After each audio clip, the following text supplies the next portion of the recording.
वर्ष 2020 बदलाव का वर्ष रहा है, अनिश्चितता का वर्ष रहा है। ऐसे में एक बड़ा बदलाव हुआ है, खासकर उन सभी छात्रों के लिए जो गवर्नमेंट एग्ज़ाम को लेकर के इच्छुक हैं और लगातार प्रतिबद्धता के साथ तैयारी कर रहे हैं। आज आप सभी को एक नई व्यवस्था जो विकसित की जा रही है, जिसको एनआरए और सीईटी के नाम से आप लोग सुन रहे होंगे, इसको समग्रता से समझाने का प्रयास करूँगा। लेकिन यहाँ पर बहुत सारे प्रश्न चिन्ह भी हैं। जैसा कि आपने देखा कि नई शिक्षा नीति आई और नई शिक्षा नीति के माध्यम से एकीकृत ढांचा बनाने का प्रयास किया गया। प्राथमिक स्तर से लेकर पीएचडी तक की पूरी जो शिक्षा व्यवस्था है उसमें आमूलचूल परिवर्तन किया गया। उसी तरीके से अब सरकारी भर्तियों में प्रवेश को लेकर के भी कुछ नए बदलाव किए गए हैं। इन नए बदलावों को समझना बहुत ज़रूरी है। अभी कितने कारगर होंगे, कितना सफल होंगे, ये आने वाला भविष्य बताएगा। लेकिन मुद्दा है यहाँ पर अभी बहुत सारी रिक्रूटमेंट रुकी हुई हैं। कोविड के कारण से बहुत सारी रिक्रूटमेंट हो नहीं पा रही हैं, बहुत सारी परीक्षाएं नहीं हो पा रही हैं, नए सत्र नहीं शुरू हो रहे हैं।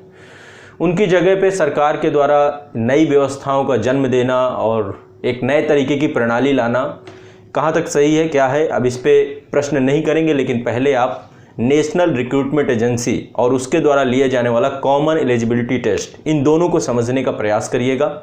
देखिए, केंद्र सरकार के द्वारा, अभी ये राज्य सरकार के लिए नहीं है, सिर्फ और सिर्फ सेंट्रल गवर्नमेंट के एग्ज़ाम जो होते हैं उसको लेकर एक संस्था बनाई जा रही है जिसका नाम है नेशनल रिक्रूटमेंट एजेंसी। ये सिर्फ मैं सरकारी भर्तियों से पहले आप देख लें, इससे पहले एकीकृत ढांचा विभिन्न प्रणालियों में बनाया गया है। जैसे टैक्सेशन को लेकर जीएसटी लाया गया, इससे पहले एनटीए आया, नेशनल टेस्ट एजेंसी लेकर के आई गई। अभी नई शिक्षा नीति पे भी कहा जा रहा है कि हम एक ही संस्था बनाएंगे, विभिन्न संस्थाओं को समाप्त कर देंगे जो कि सुपरविजन करेगी। उसी तरीके से एक नई संस्था बनाई जा रही है जिसका नाम है एनआरए, नेशनल रिक्रूटमेंट एजेंसी, राष्ट्रीय भर्ती, है ना। एक ये संस्था क्या है, ये एजेंसी क्या है, इसको समझने का पूर्णतः प्रयास और इसके द्वारा लिए जाने वाला टेस्ट, उसके मानक क्या होंगे, क्या क्या चिंताएं हैं जो आप सभी की हैं, बहुत सारे आप लोगों के प्रश्न आए हैं, उन सभी को यहाँ पर मैं पूरी स्पष्टता से क्लियर करने का प्रयास करूँगा। ठीक है, तो जैसा कि आप जानते हैं गवर्नमेंट जॉब का जो क्रेज़ है भारत में वो एक अलग ही है, अलग ही आयाम पे है। बड़ी संख्या में छात्र सिर्फ और सिर्फ बचपन से ही एक फोकस करते हैं कि मैं इस स्ट्रीम पे जाऊंगा, इस स्ट्रीम पे जाऊंगा। वर्तमान में केंद्र सरकार की लगभग 20 एजेंसियां हैं जो प्रशासन को चलाने के लिए श्रेणी ए से लेकर श्रेणी डी तक, है ना, ग्रुप ए से लेकर ग्रुप डी तक की भर्तियों की परीक्षाओं का आयोजन करते हैं। अब उन सभी संस्थाओं को आने वाले भविष्य में क्या होता है, अभी तो 3 संस्थाओं के साथ कार्य किया गया है, 3 बड़ी संस्थाएं। पहला है स्टाफ सिलेक्शन कमीशन यानी कि कर्मचारी चयन आयोग एसएससी, और दूसरा है आपका रेलवे बोर्ड जो है आपका है, रेलवे की परीक्षाएं जो कराता है, और तीसरा आपका आईबीपीएस जो कि बैंक एग्जाम को लेकर के है। तीनों को मर्ज करके इनका जो प्रारंभिक परीक्षा है, जो परीक्षा का पहला चरण है, इसके लिए एक संस्था बनाई गई है जिसका नाम है एनआरए। ये लेगी प्रारंभिक चरण। लेकिन इन संस्थाओं का अस्तित्व खत्म नहीं हो जाएगा, ये भी रहेंगी, ये संस्थाएं भी रहेंगी। यानी कि अब आपको 2 संस्थाओं से जुड़ाव हो जाएगा। एनआरए का एग्जाम भी देंगे आप, जिसको बोलते हैं सीईटी, और दूसरे के बाद आप इनकी परीक्षाएं दूसरे चरण तीसरे चरण में देंगे। आमतौर पे जो भी परीक्षाएं हो रही हैं ग्रुप बी ग्रुप सी की, इन सभी परीक्षाओं को कई चरणों में आयोजित किया जाता है। पहला चरण टियर 1 टियर 2, है ना, अलग अलग चरण है इसमें। प्रारंभिक परीक्षा, फिर मेंस एग्जाम, फिर इंटरव्यू, ऐसे करके अलग अलग बनाया गया है। तो प्रारंभिक परीक्षा में एक बड़ी भीड़ होती है, बड़ी संख्या में छात्र जो है एग्जाम देते हैं। एक अच्छी बात इसमें ये लग रही है, अभी मैं आपको एक एक चीज़ सारी समझाने का प्रयास करूंगा। यहाँ पे एक अच्छी चीज़ ये लग रही है कि जो छात्र था बहुत भ्रमित था कि भाई कोई एसएससी का एग्ज़ाम आया, मान लीजिए आप सभी एसएससी के एग्ज़ाम पे उसके प्रारंभिक परीक्षा को अलग दे रहे हैं। इसके बाद आप वैसे सिलेबस अलग अलग है, एसएससी का सिलेबस अलग है, यहाँ पे मैथ रीजनिंग और इंग्लिश की प्राथमिकता ज़्यादा है। बैंक में प्रश्नों की पूछने की प्रकृति अलग है, वहाँ पर भी मैथ इंग्लिश का एक अलग ही सिनेरियो है। यदि हम आरआरबी की बात करें, रेलवे के एग्ज़ाम की बात करें, तो वहाँ पे जीएस, साइंस, मैथ, इनका भी अलग अलग रोल है, सबका अलग अलग स्तर है। ये अब कैसे करेंगे, कैसे कॉमन सिलेबस बनाना होगा, ये भी एक बड़ी चुनौती होगी, इसको देखेंगे।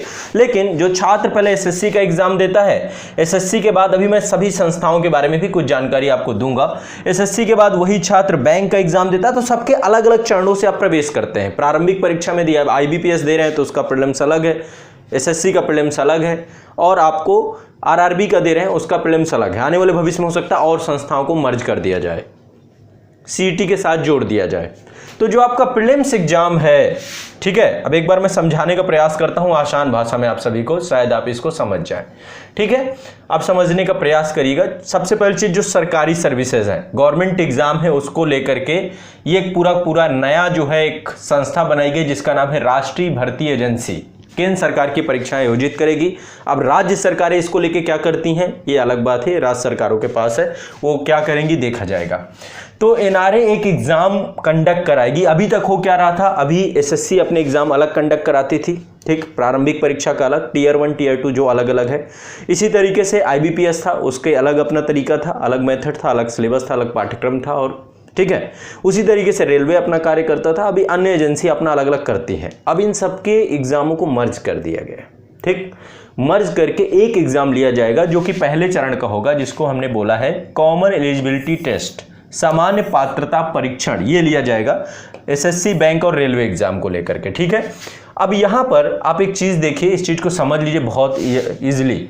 आपका प्रीलिम्स एग्जाम समाप्त होकर के अब इसका नाम हो जाएगा सीईटी। अब आप किसी का भी प्रारंभिक परीक्षा नहीं देंगे, एसएससी, बैंक, रेलवे वाले, आगे चल के कौन कौन से अन्य आयोग होंगे भविष्य की बात है, लेकिन अभी इनमें से अब आप प्रीलिम्स अब आपका खत्म हो गया, आपके दिमाग से टियर 1 खत्म हो गया। पहला चरण जो होगा आपका सीईटी होगा, ये आपको क्वालिफाई करना पड़ेगा और इसके आधार पर ही अब आप आगे के चरण दे पाएंगे। इसमें आपके जैसे मार्क्स होते हैं। अब मान लीजिए सीईटी का भी कितने मार्क्स का होगा, क्या सिलेबस होगा, ये भविष्य की बात है। तो इसमें जितने अंक होंगे, मान लीजिए ये 200 अंकों का होगा आपका सीईटी, 200 मार्क्स का ये होगा, है ना।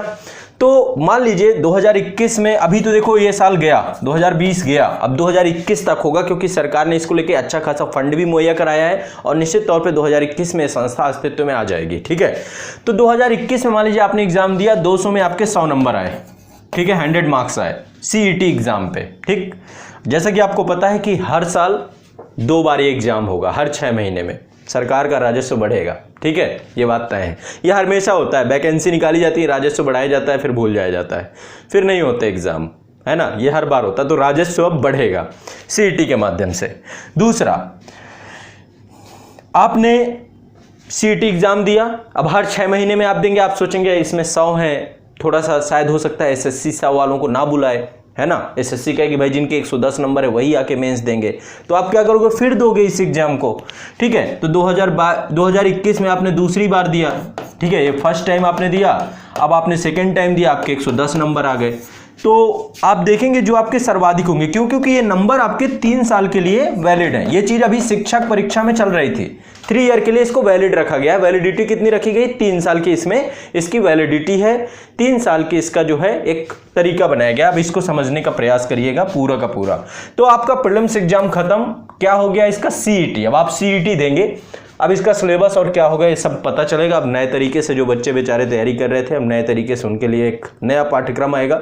वैसे बहुत अलग नहीं होगा, उसमें भी जीएस होगा, उसमें भी मैथ होगा, उसमें भी रीजनिंग होगा। अभी आईएएस और ये सब एग्जाम नहीं रखे गए, यूपीएससी से अलग है, मुझे नहीं लगता कभी यूपीएससी रखा जाएगा। यूपीएससी एक बड़ा एग्जाम है, उसको इसके साथ कंडक्ट कभी नहीं किया जाएगा, क्योंकि ग्रुप ए लेवल की जितनी भी बड़ी है ना, क्योंकि इसमें ग्रुप और ग्रुप सी का नॉन टेक वाला जो सेक्शन है उसकी परीक्षाओं को आयोजित कराने का प्रयास किया जाएगा। यानी कि एक नई संस्था बना दी गई है। अब आपको 2 संस्थाओं से जुड़ना पड़ेगा। पहले चरण में एनआरए द्वारा सीईटी एग्जाम, इसके सिलेबस को आप करेंगे, और दूसरे चरण में आप एसएससी में जाना चाहते हैं, आप बैंक में जाना चाहते हैं, आप रेलवे में जाना चाहते हैं, सीईटी के नंबर के आधार पे, है ना, सीईटी के नंबर के आधार पे आप एसएससी का दूसरा चरण देंगे, या बैंक का दूसरा चरण देंगे, या आप रेलवे का दूसरा चरण देंगे। सबका अलग अलग देंगे। अब देखो, जो बच्चे तैयारी कर रहे हैं उनको बहुत क्लियरली पता है कि बैंक एग्जाम एक अलग रिक्वायरमेंट है, एसएससी की रिक्वायरमेंट अलग है, और रेलवे की अलग है। सबको एक साथ मर्ज नहीं कर सकते, सबकी अपनी अपनी डिमांड है, अपना अपना उसका पाठ्यक्रम है, और अपनी अपनी सर्विसेज अलग अलग है। बैंक की सर्विसेज अलग है, अकाउंटिंग का काम है, कैलकुलेशन का काम है, अवेयरनेस का काम है। यहाँ पे रेलवे की डिमांड अलग है, वहाँ पे लोकोमोटिव है, और भी बहुत सारे, तो सबकी अपनी अपनी डिमांड है। स्टाफ सिलेक्शन में प्रशासनिक कार्य है, सबके अलग अलग है। ठीक है, तो कहने का तात्पर्य यह है कि अब एक कॉमन सिलेबस बनाना ये सबसे बड़ा चैलेंज होगा इनका। तो पहली चीज है एक नेशनल रिक्रूटमेंट एजेंसी और कॉमन एलिजिबिलिटी टेस्ट, एक संस्था आ चुकी है आपकी, और इसके जो दूसरे यानी कि 2 कितनी संस्थाओं से, मतलब अल्टीमेट आपको एसएससी से आपका जुड़ाव रहेगा, एसएससी खत्म नहीं हो गया। दूसरे चरण में आपको एसएससी मिलेगा, दूसरे चरण में आपको आईबीपीएस मिलेगा, दूसरे चरण में आपको रेलवे मिलेगा, लेकिन पहले चरण में एनआरए का ठीक सीईटी एग्जाम आप क्वालिफाई करेंगे। पहली बात तो ये आसानी समझ लीजिए, लेकिन लेवल भी अलग अलग है। अब आपको यदि आप 10th लेवल का सीईटी देते हैं तो 10th लेवल की आपकी जितनी वैकेंसी हैं ग्रुप है ना, उसका जो लेवल है एमटीएस का एग्जाम है या फिर अदर एग्जाम है, तो जो 10th लेवल के एग्जाम है 10th लेवल का सीईटी क्वालिफाई करेंगे। जो 12th लेवल का एग्जाम है उसके लिए 12th लेवल का सीईटी क्वालिफाई करेंगे, और ग्रेजुएशन लेवल का एग्जाम है उसके लिए ग्रेजुएशन लेवल का सीईटी क्वालिफाई करेंगे। सबके अलग अलग सीईटी हैं। ये नहीं सोचना कि आपने एक बार दिया काम हो गया सब में, नहीं भाई ऐसा नहीं होगा। 3 टाइप में आपका सीईटी है, 3 टाइप में आप सीईटी ही देते रहेंगे। अब देखिए आने वाले समय में यही एक बहुत बड़ा आपके लिए चैलेंज हो जाएगा। सीईटी एग्जाम बहुत बड़ा चैलेंज होगा और इसको लेकर के आपको काम करना पड़ेगा। ठीक है बच्चों, चलिए इसकी तैयारी करना भी अपने आप में एक नया चैलेंज होगा। अब सरकार की क्या, सरकार तो देखिए कुछ भी बना देती है और इसके बाद जो अल्टीमेट है सारा काम हमारे ऊपर आ जाता है। तो नए नए बदलाव हैं। ये आपका जो फिर से एक बार मैं समझा दूं, एसएससी ये कर्मचारी चयन आयोग है, कार्मिक एवं प्रशिक्षण विभाग के साथ इसका कार्यालय जुड़ा हुआ है। ठीक है, उसी के तहत ये संस्था है। इसका कार्य है भारत सरकार के कार्मिक और प्रशासनिक जितने अधिकारी स्टाफ है उसको सिलेक्ट करने का कार्य पूरा है। Group B, group C, group D सभी स्तर पे एग्जाम आयोजित कराता है। और ये संस्था का जन्म हुआ था 1975 में, 4 नवंबर 1975 में संस्था का जन्म हुआ था। और इसका नाम जो है आपका, पहले इसका नाम था पहले अधीनस्थ सेवा आयोग, इसका नाम था अधीनस्थ सेवा आयोग, और 26 नवंबर 1997 को इसका नाम कर्मचारी चयन आयोग हो गया। तो एसएससी के बारे में कुछ बातें मैं आपको बता रहा हूँ। ठीक है, थोड़ा सा आईबीपीएस के बारे में, थोड़ा सा आरआरबी के बारे में, जिनको मर्ज करके एक संस्था बनाई गई। फिर एनटीए के बारे में, एनआरए के बारे में, माफ़ करिएगा NRA. NTA national test agency है जो कि विश्वविद्यालयों के एग्जाम को कंडक्ट कराती है। मैं अगले सेशन में उसको भी बता दूंगा कि एनटीए क्या है ना। विश्वविद्यालयों के एग्जाम को जोड़कर एक संस्था बनाई गई। तो यहाँ पर कर्मचारी चयन आयोग जो है आपका, ये आपका जो है इसका अस्तित्व आया 1975 में अधीनस्थ सेवा आयोग के बारे में, बाद में नाम इसका परिवर्तित हो गया 1977 में कर्मचारी चयन आयोग। ठीक है, और इसका काम है सरकार के विभिन्न मंत्रालयों के विभागों में ग्रुप बी और ग्रुप सी की भर्ती कराना। इसका मुख्यालय नई दिल्ली में है। दूसरा आपका संस्था ये आईबीपीएस है, ये बैंकिंग पर्सनल सेक्शन को लेकर के जुड़ा हुआ है। और ये जो है आपका, इसको बोलते हैं बैंकिंग कार्मिक चयन संस्थान, आईबीपीएस। ठीक है, और 1984 में ये स्वायत्त निकास के तौर पे इसका जन्म हुआ, 1984 में इसका जन्म हुआ। और ये जो है आपका एक सोसाइटी के तहत, सोसाइटी पंजीकरण अधिनियम 1960 के तहत पंजीकृत है। बॉम्बे पब्लिक ट्रस्ट अधिनियम 1950 के तहत एक सार्वजनिक ट्रस्ट के तौर पे है, तो एक ट्रस्ट भी है। और ये विभिन्न क्षेत्र जैसे कि कार्मिक भर्ती, बैंकिंग क्षेत्र में कार्मिक भर्तियां, चयन, नियुक्ति आदि संगठनों को सहायता प्रदान करने के लिए बनाया गया है। इसका मुख्यालय मुंबई महाराष्ट्र में है। तो बैंकों की संख्या बहुत है, वो सभी बैंक इंटीग्रेटेड आईबीपीएस के माध्यम से एग्जाम कंडक्ट कराते हैं। एसबीआई अपना अलग कराता है, एसबीआई और आरबीआई दोनों अपने अलग अलग एग्जाम कंडक्ट कराते हैं, बाकी सब मिलके आईबीपीएस के थ्रू कराते हैं। ठीक है, ये आपका एक बोर्ड है, रेलवे बहुत बड़ा बोर्ड है। और सबसे ज़्यादा मैं कहूँ कि भ्रष्टाचार या सबसे ज़्यादा परीक्षाएं डिले करना, एग्ज़ाम की भर्तियाँ आई फिर भूल जाना कि हमने कुछ ऐसा किया भी था। करोड़ों की संख्या में फॉर्म भरते हैं। केंद्र सरकार का कहना है कि हर साल लगभग 1,20,000 इतनी वैकेंसी टोटल हर साल निकलती हैं group B, group C level की। और इसमें से लगभग 3 करोड़ के आसपास स्टूडेंट फॉर्म भरते हैं। हम नहीं चाहते कि अलग अलग जो है बच्चे एग्ज़ाम दें, अलग अलग वो करें, पहले सीईटी क्वालिफाई करें फिर किसी में भी बैठ जाएं, जैसे उनके मार्क्स हों उस मार्क्स के आधार पे। ठीक है, तो यहाँ पर आरआरबी में ये आप देखेंगे, ये आपका रेलवे रिक्रूटमेंट बोर्ड है और इसके माध्यम से भारतीय रेल की जितनी भी रिक्तियाँ हैं उनको इसी के माध्यम से भरा जाता है। कुल वर्तमान 21 रेलवे भर्ती बोर्ड बनाए गए हैं। ठीक है, तो अलग अलग हैं, इलाहाबाद बोर्ड, अहमदाबाद बोर्ड, सब अलग अलग बनाए गए हैं। ठीक है, और इसका उद्देश्य है रेलवे बोर्ड में समय समय पर विस्तारित हुई नीतियों के आधार पर निम्नलिखित उद्देश्यों के आधार पर इसे गठित किया गया है। इसका सबसे बड़ा काम है भर्ती प्रक्रिया को सरल बनाना, भर्ती एजेंसी के रूप में काम करना और अखिल भारतीय भर्ती एजेंसी कराना। ये सब अब ये सब खत्म, इनका प्रारंभिक परीक्षा खत्म, पहला चरण ये आएगी आपकी नेशनल रिक्रूटमेंट एजेंसी NRA। ये देखिए इनका पहला चरण है, बाकी और कुछ नहीं है। एसएससी अभी भी जिंदा रहेगा हमेशा दूसरे चरण के लिए। अब देखो बहुत आपकी तैयारी अव्यवस्थित हो जाएगी। मुझे ये क्यों लग रहा है, क्योंकि ये अपना सिलेबस थोड़ा ना बदल देगा भाई। मुख्य परीक्षा का सिलेबस अपनी परीक्षाओं के, क्योंकि कोई भी एग्जाम कंडक्ट कराया जाता है तो वो तो उसके एग्जाम के क्या उसकी प्रकृति है उस आधार पर कराया जाता है। तो यहाँ पे एसएससी तो मुख्य परीक्षा का अपना सिलेबस वही रखेगा ना, आरआरबी अपना सिलेबस वही रखेगा ना, आईबीपीएस वही रखेगा। तो आपको 2 चरणों में पढ़ना पड़ेगा, सीईटी के कॉमन टेस्ट के लिए अलग और उसके लिए अलग। ये सिलेबस नहीं बदलेंगे और हो सकता है इन सिलेबसों में और बड़ा परिवर्तन किया जाए। तो पहले क्या होता था, एक दिशीय तैयारी चलती थी, एक दिशा में हम लोग चलते थे, भाई एसएससी करना है तो एसएससी करेंगे, बैंक करना है तो बैंक ही करेंगे। अभी होता था बच्चे इधर उधर कुछ जाते थे, लेकिन कुछ फोकस जो स्टूडेंट थे उनके साथ दिक्कत आएगी। अब बहुत प्रॉब्लम आने वाली है क्योंकि लेवल अलग अलग होगा, ठीक है। अब राष्ट्रीय भर्ती एजेंसी के बारे में बात करते हैं। सबसे पहले प्रधानमंत्री नरेंद्र मोदी की अध्यक्षता में केंद्रीय मंत्रिमंडल के द्वारा जो है सरकारी केंद्र सरकार की नौकरियों की भर्ती के लिए एक परिवर्तनकारी सुधार किया गया जिसका नाम है राष्ट्रीय भर्ती एजेंसी। इसके लिए कुछ मैंने मुख्य बिंदु पहले आप लोगों के साथ चर्चा करना चाहता हूं। पहले इन मुख्य बिंदुओं को हम चर्चा कर लेते हैं, फिर इसके बाद देखेंगे, ठीक है। हाँ, मैं आपको सारी चीजें ताकि आपका कुछ बचे ना, और इसको लेके क्या चिंताएं हैं ये भी हम डिस्कस करेंगे।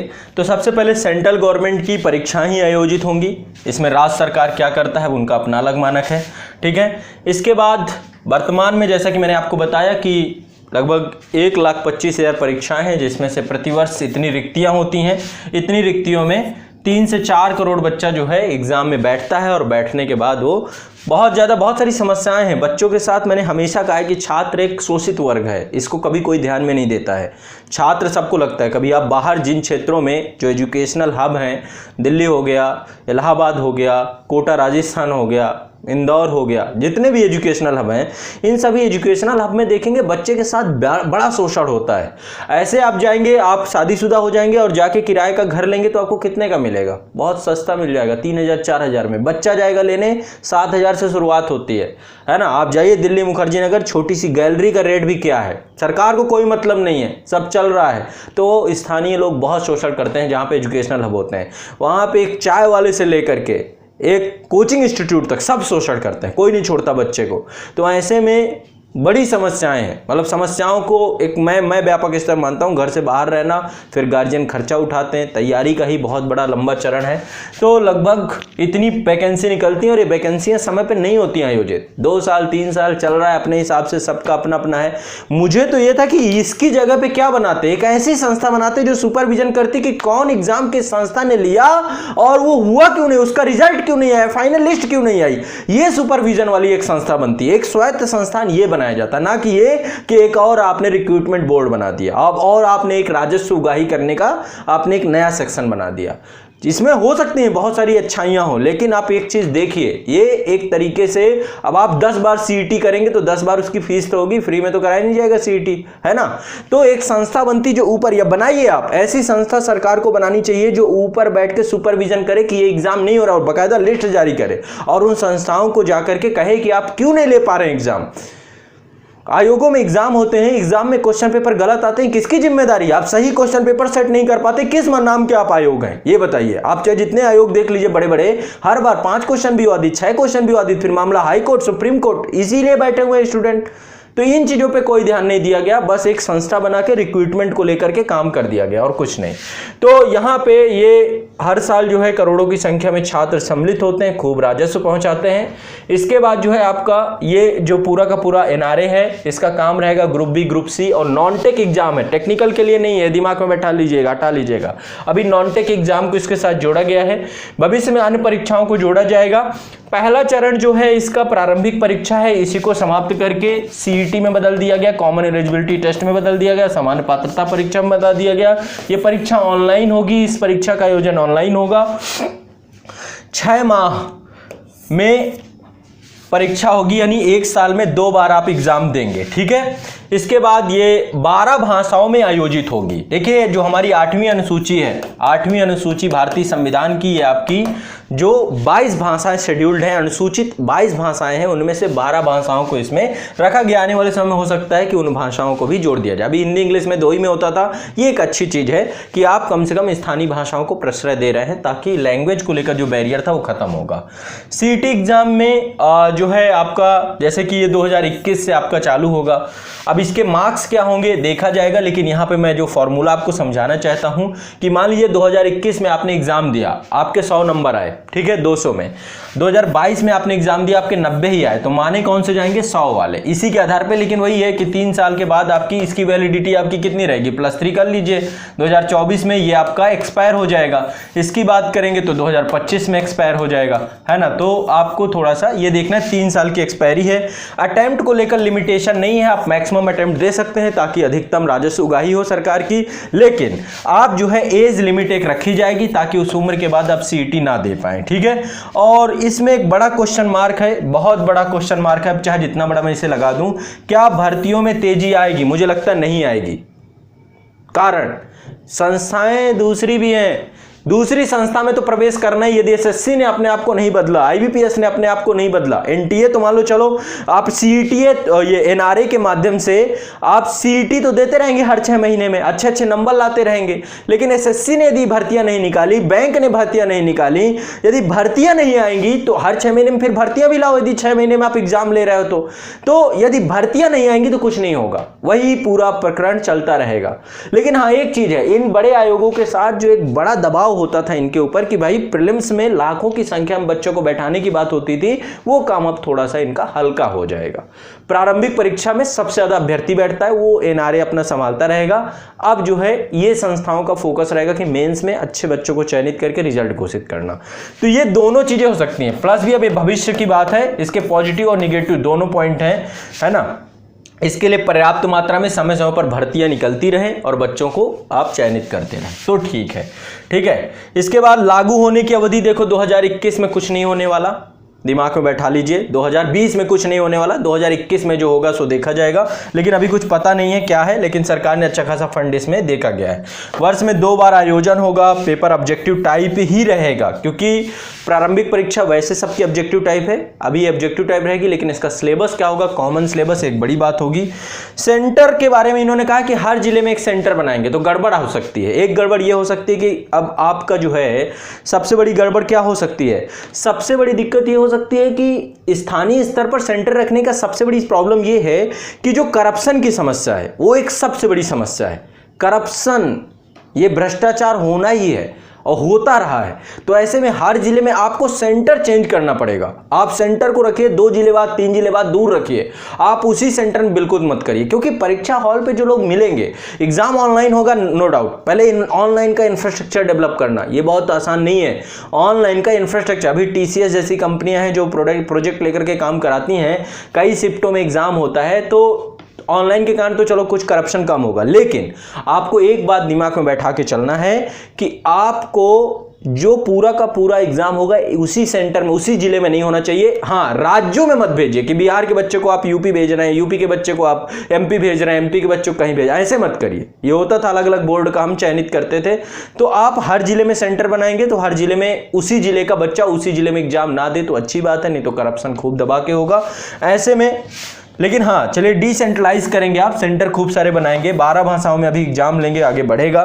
कट ऑफ सिस्टम रहेगा आपका, कट ऑफ सिस्टम के माध्यम से ही एसएससी अपना कट ऑफ बताएगा कि भाई 100 वाले बच्चे आ जाओ एग्जाम दे दो। आईबीपीएस कहेगा भाई जिनके 110 हैं वो आ जाओ मेंस दे दो। ऐसे रेलवे कहेगा भाई 115 वाले आके दे दो। तो जो आपके नंबर होंगे उसी हिसाब से आप जाके एग्जाम दे पाओगे, नहीं तो अगला बार फिर सीईटी दोगे, ठीक है। 3 साल की इसकी वैलिडिटी रखी गई है। चांस अनलिमिटेड अभी हैं, आगे चल के क्या होता है देखा जाएगा। सिलेबस समय के साथ अभी ये साझा किया जाएगा, क्या होगा अभी पता नहीं है, लेकिन एक साझा सिलेबस होगा सबका, और ये 10वीं 12वीं और ग्रेजुएशन लेवल पे आपका आयोजित होने वाला है। अब इसके बारे में कुछ जो महत्वपूर्ण पॉइंट हैं जो जानने चाहिए सारी देखिए। तो पहली बात जो आपका एनआरए है, कर्मचारी चयन आयोग, रेलवे भर्ती बोर्ड और बैंकिंग कार्मिक चयन बोर्ड जो आईबीपीएस है ना, इनके द्वारा आयोजित की जाने वाली प्रथम स्तर की परीक्षा को एक साथ सम्मिलित कर देगा। पहली चीज इसके लिए इसको बोलते हैं बहु एजेंसी निकाय। एक एकीकृत ढांचा बना दिया गया। इस बहु एजेंसी निकाय के द्वारा ग्रुप बी और ग्रुप सी गैर तकनीकी, ये दिमाग में बैठाना है, नॉन टेक है ना, नॉन टेक जितनी भी जॉब है, टेक्निकल नहीं है, पदों के उम्मीदवार के लिए स्क्रीनिंग शॉर्टलिस्ट करने के लिए सामान्य योग्यता परीक्षा सीईटी, सामान्य योग्यता परीक्षा सीईटी, ये दिमाग में बैठा लीजिएगा। ये सामान्य पात्रता परीक्षा को शुरू करने का प्रस्ताव किया गया है। अब इसका पाठ्यक्रम आएगा, इसमें सिलेबस उच्च माध्यमिक 12वीं उत्तीर्ण और मैट्रिक उत्तीर्ण यानी 10वीं लेवल का अलग होगा, 12वीं का अलग होगा, स्नातक का अलग होगा। जितने भी उम्मीदवार रहेंगे उनको ऑनलाइन एग्जाम लिया जाएगा, ऑनलाइन सामान्य योग्यता परीक्षा लिया जाएगा। ठीक है। एनआरए की संरचना क्या होगी? पहली बात तो एक ऑटोनॉमस बॉडी होगी। एनआरए क्या होगा? एक स्वायत्त संस्थान होगा जिसका मुख्यालय दिल्ली में रहेगा। कहां रहेगा इसका मुख्यालय? दिल्ली में रहेगा। एजेंसी के चेयरमैन का पद केंद्र के सचिव स्तर का होगा। ठीक है, कैबिनेट सेक्रेटरी होते हैं तो केंद्रीय जो आपके सचिव स्तर का इसका पद होगा। एक शासी निकाय के रूप में रेलवे मंत्रालय, मतलब जितने भी आपके रिक्रूटमेंट बोर्ड हैं उनके भी जो सदस्य होंगे सब जुड़े रहेंगे सदस्य के तौर पे। रेलवे मंत्रालय, वित्त मंत्रालय, वित्तीय सेवा विभाग, एसएससी, आरआरबी है ना, आईबीपीएस सहित जितने भी विभाग हैं उनके प्रतिनिधि इस भर्ती बोर्ड से जुड़े रहेंगे ताकि एक साझा सिलेबस को लेकर सुपरविजन बना रहे और जो इससे जुड़े अपने अपनी जो भी उनकी नीड्स हैं, डिमांड है, उसको लेकर के उसको बताया जाए। एक विशेषज्ञ निकाय के रूप में एनआरए केंद्र सरकार की भर्ती के लिए अत्याधुनिक प्रौद्योगिकी सर्वोत्तम प्रक्रियाओं का पालन करेगा। ठीक है, तो एक विशेषज्ञ निकाय के तौर पर बनाया गया है ना, और इसका काम रहेगा कि केंद्र सरकार की जितनी भी भर्तियां हैं उसके क्षेत्र में कैसे कैसे आपको डेवलप करना है सारी चीज़ों को। ठीक है। वर्ष में 2 बार सीईटी का एग्जाम होगा। रजिस्ट्रेशन से लेकर परीक्षा व मेरिट लिस्ट सब ऑनलाइन होगा। एग्जाम भी ऑनलाइन 12 भाषाओं में आयोजित होगा। 10वीं 12वीं और स्नातक पास आवेदकों के लिए अलग अलग सीईटी का आयोजन कराया जाएगा। इन परीक्षाओं का पाठ्यक्रम सामान्य होगा, कॉमन होगा, मानक भी एक ही होंगे। उन सभी उम्मीदवारों का बोझ ये कम करेगा जो वर्तमान में प्रत्येक परीक्षा के लिए विभिन्न पाठ्यक्रमों के अनुसार अलग अलग पाठ्यक्रमों की तैयारी करते हैं। ठीक है। हर जिले में मतलब कि अब एक कॉमन पाठ्यक्रम होगा, अलग अलग नहीं पढ़ना भाई, लेकिन मुद्दा ये है कि मेंस के लिए तो पढ़ोगे भाई, एसएससी के लिए मेंस उसका तो कॉमन नहीं है ना, तो फिर से तैयारी अलग स्तर पे करनी। पहले क्या था, शुरू से ही करते थे। अब ये थोड़ा सा गड़बड़ हुआ है, ये चीज़ अभी समझेंगे हम। अब ये यदि मेंस के भी सिलेबस को इंटीग्रेटेड करें, कुछ ऐसा बनाए तो अच्छी बात है। नहीं कर पाएंगे क्योंकि सब हर एक परीक्षा, हर एक एग्जाम की नीड अलग अलग है। हर जिले में कम से कम एक परीक्षा केंद्र बनाया जाएगा और देश में सीईटी के लिए 1000 परीक्षा केंद्र बनाए जाने की योजना है इसमें। ठीक है। और इसमें बताया गया है कि आगे चल के उम्मीदवारों को अपने आसपास के क्षेत्र में ही परीक्षा केंद्र में पहुंचने की मदद होगी। ये मुझे बहुत नकारात्मक पॉइंट लगता है, ये सही नहीं है। उम्मीदवारों के पास एक ही पोर्टल पर पंजीकृत करना है और उसी के माध्यम से उनके जो है पूरा उनका सारा का सारा एक ही पोर्टल पे रहेगा। ठीक है, ये कोई बड़ी बात नहीं है। इसके बाद राज्य भर्ती बोर्ड और निजी क्षेत्रों में भी इसको शामिल करने की योजना है, भविष्य की बात है। ठीक है। सीईटी मेरिट 3 वर्ष के लिए आपका मान्य रहेगा। इसके बारे में 1-2 बातें और समझ लीजिए। पहली चीज, कैंडिडेट अपनी योग्यता और प्राथमिकता के हिसाब से ही अलग अलग क्षेत्रों की नौकरियों के लिए आवेदन कर पाएगा। 3 वर्ष के लिए मान्यता है इसकी। और सरकार ने राष्ट्रीय भर्ती एजेंसी के लिए इतना पैसा दिया है। पैसा देख लीजिए कितना पैसा है। ये पैसा तो अच्छा खासा लुटाया जाता है हमेशा। 1517 करोड़ 1517 करोड़ रुपया जो है इसकी स्वीकृति प्रदान हो चुकी है और 3 वर्षों की अवधि में इसको खर्च किया जाएगा। एनआरए की स्थापना की जाएगी और इसके अलावा 117 आकांक्षी जिलों में परीक्षा केंद्रों और परीक्षा अवसंरचना को बनाया जाएगा। ठीक है। तो 1 नेशन 1 रिक्रूटमेंट की व्यवस्था हो चुकी है। एक प्रस्ताव को आ चुका है, एक ऑटोनॉमस बॉडी की तरह नेशनल रिक्रूटमेंट एजेंसी आ चुकी है और इसको लेकर के पूरी जितनी भी बड़ी बड़ी जानकारी थी सारी मैंने आपको बता दी। ठीक है। तो ये रहा आपका एनआरए के बारे में। अब आपके और भी डाउट हो सकते हैं, बहुत सारे, है ना, डाउट होने में कोई कमी नहीं है। तो यदि आपके और भी डाउट होते हैं आप मुझसे पूछ सकते हैं कमेंट बॉक्स में। और जहाँ तक यदि मेरी आप बात करें तो एक नई संस्था और बन जाना, एक नए तरीके का पाठ्यक्रम आपके ऊपर और आ जाना, अन्यथा की स्थिति में मेंस में आपको उसको अलग पढ़ना पड़ेगा और मुख्य परीक्षा में सारा पाठ्यक्रम जुड़ा होता है। आप खुद देखेंगे प्रारंभिक परीक्षा का पाठ्यक्रम जो होता है वो मेंस में तो इंक्लूडेड ही होता है, तो आपको तो पढ़ना वही है। अब आपको थोड़ा ज़्यादा पढ़ना पड़ेगा। क्यों? क्योंकि जो अब इसका सीईटी का पाठ्यक्रम होगा थोड़ा अलग होगा। तो ऐसे में इसमें आप खुश भी हो सकते हैं और तो यदि पॉजिटिव सकारात्मक कहूँ तो अच्छी चीज़ है, नकारात्मक कहूँ तो अभी इस पर बहुत विश्लेषण करने की ज़रूरत है। इसके पाठ्यक्रम के बाद ही वो चीज़ें हम बात कर पाएंगे। इसके बाद एक काम कैसे करता है, भर्तियाँ कैसे सीक्वेंस वाइज निकलती हैं। एक संस्था जरूर बनाइए, इस बात को लेकर आप भी कमेंट करिएगा। एक संस्था ऐसी जरूर होनी चाहिए जो इस चीज़ को लेकर के, उत्तरदायित्व को लेकर के, कि छात्रों के प्रति उत्तरदायित्व रखने वाली एक संस्था हो, जो ये समय पर एग्जाम क्यों नहीं हो पा रहा है, फीस लेकर क्यों गायब हो गई संस्थाएं, 2016 का एग्जाम 2020 में क्यों हो रहा है, लोग अभी समीक्षा अधिकारी नहीं ले पा रहे हैं, इनके लिए कौन जिम्मेदार है भाई।